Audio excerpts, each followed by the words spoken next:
if you're finding this video, you're probably the chosen one, and you're probably struggling really hard for you. So this message is for you. How do you know you're the chosen one? Let me take a wild guess. You are the black sheep of the family.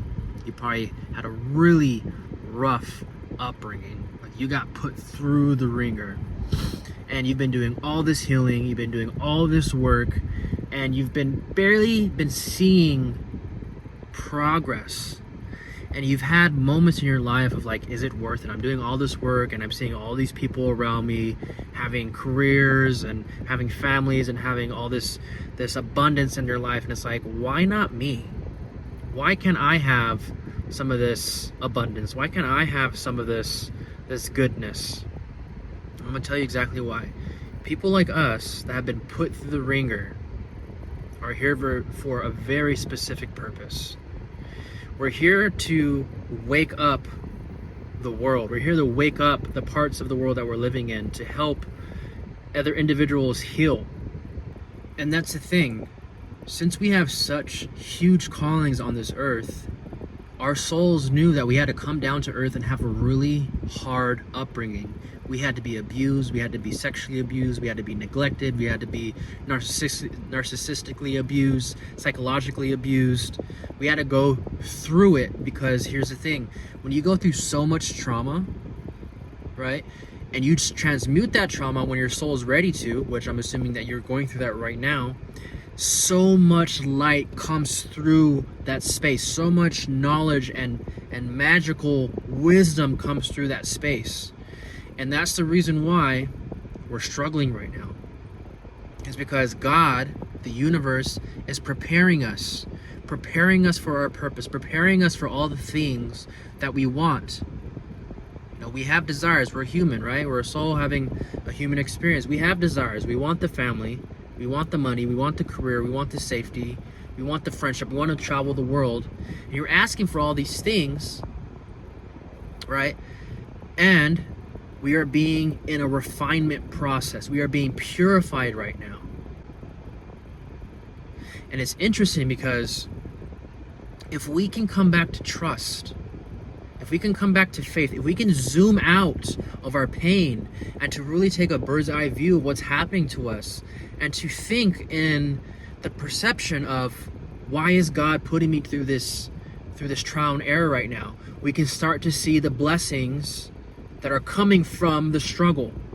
For example, I just let someone go who was very narcissistically abusive and just was used and betrayed and all this stuff. And I'm like, yo, why did I have to go through such intense manipulation and pain? And then it hit me. You know, I want a family. I want people I can trust around me. I want to be able to create a business and to have business partners. And what came through was, you have to meet these types of individuals, Justin. You have to be manipulated, abused, used, so that your discernment becomes sharper. So when you do have that family, when you do choose a partner, when you do choose friendships, when you do choose a business partner, you can see through the BS. You can sense who's in their heart. You can sense who has you in their right mind. Because if you're not going through this refinement process and you end up choosing a partner and you don't have that discernment, you can see what happens. You have a baby with this individual, then you go through a divorce, and now you're paying child support, and then you're linked to this person for the rest of your life. And that's not what the chosen ones need right now. We need strength, we need freedom, we need support in order to move towards our mission.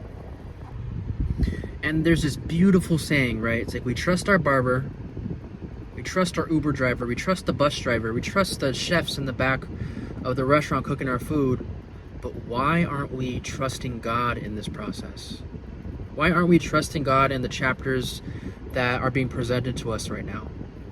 What if every struggle that came our way, we can come back to faith? What if we can come back to trust? What if that, everything that is hard, that is happening in our life, and to see it as, wow, this is actually a blessing. And I'm not dismissing your struggle right now. because it is hard, it is challenging to go through these struggles, but how much more light would it be? How much more supportive would it feel to know that God's doing this for us? And when we can really shift our mindset around, wow, this is happening for me, we can start to feel God's presence. We can start to feel the angels, our team, our spirit guides, are the guides of this earth, the guides of our ancestors with us. When we start to see that we are supported, we have the belief system, right? Because all this game is perception. When we have the belief system that we're being supported, you start to feel more supported. And when you start to trust more, and you start to tune into that frequency of trust and support, you start to tune in to that guidance that is always being spoken to you, subtly or loudly. So if you're struggling right now, I get it. But if we can simply just shift the perspective and to see that everything that we're asking for, we're going through a refinement process, we're going through a purification process. And if we really want to hear God's wisdom, its guidance, the universe's compass, there's a few things that we can start to do. Come back to the heart. Come back to the heart. And when we're stressed out, stop trying to figure out our life from a place of stress.